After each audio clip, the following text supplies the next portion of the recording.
اعوذ باللہ من الشیطان الرجیم، بسم اللہ الرحمن الرحیم۔ روایت ہے کہ حضرت داؤد علیہ السلام کی قوم کے 70,000 آدمی عقبہ کے پاس سمندر کے کنارے ایلیہ نامی گاؤں میں رہتے تھے، اور یہ لوگ بڑی فراخی اور خوشحالی کی زندگی بسر کرتے تھے۔ اللہ تعالیٰ نے ان لوگوں کا اس طرح امتحان لیا کہ ہفتے کے دن مچھلی کا شکار ان لوگوں پر حرام فرما دیا، اور ہفتے کے باقی دنوں میں شکار حلال فرما دیا، مگر اس طرح ان لوگوں کو آزمائش میں مبتلا فرما دیا کہ ہفتے کے دن بے شمار مچھلی آتی تھی اور دوسرے دنوں میں نہیں آتی تھی۔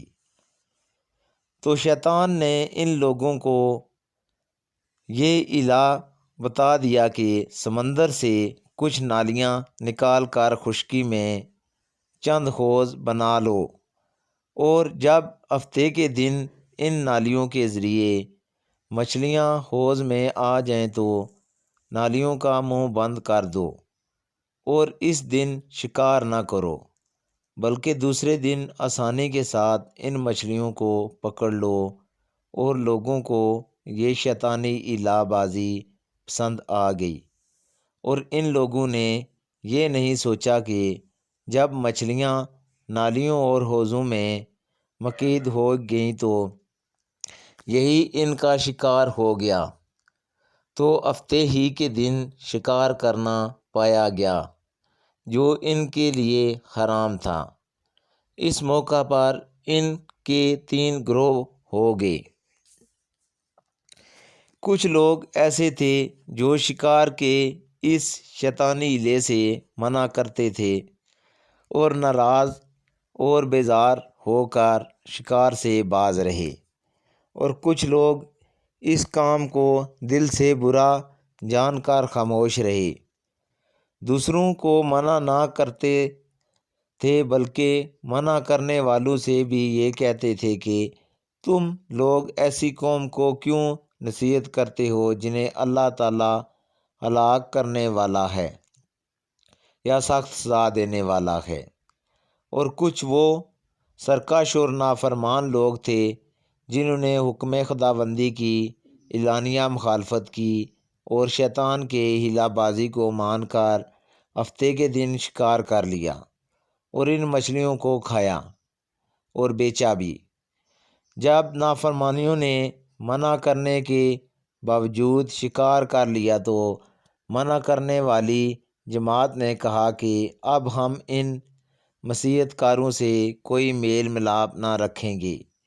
چنانچہ ان لوگوں نے گاؤں کو تقسیم کر کے درمیان میں ایک دیوار بنائی اور آمد و رفت کا ایک الگ دروازہ بھی بنا لیا۔ حضرت داؤد علیہ السلام نے غضبناک ہو کر شکار کرنے والوں پر لعنت فرما دی۔ اس کا اثر یہ ہوا کہ ایک دن خطا کاروں میں سے کوئی باہر نہیں نکلا، تو انہیں دیکھنے کے لیے کچھ لوگ دیوار پر چڑھ گئے تو کیا دیکھتے کہ وہ سب بندروں کی صورت میں مسیح ہو گئے ہیں۔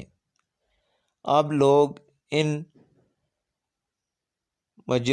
مجرموں کا دروازہ کھول کر اندر داخل ہوئے تو وہ بندر اپنے رشتہ داروں کو پہچانتے تھے اور ان کے پاس آ کر ان کے کپڑوں کو سونگھتے تھے اور زاروں زار روتے تھے، مگر لوگ ان بندروں بن جانے والوں کو نہیں پہچانتے تھے۔ ان بندر بن جانے والوں کی تعداد 12,000 تھی۔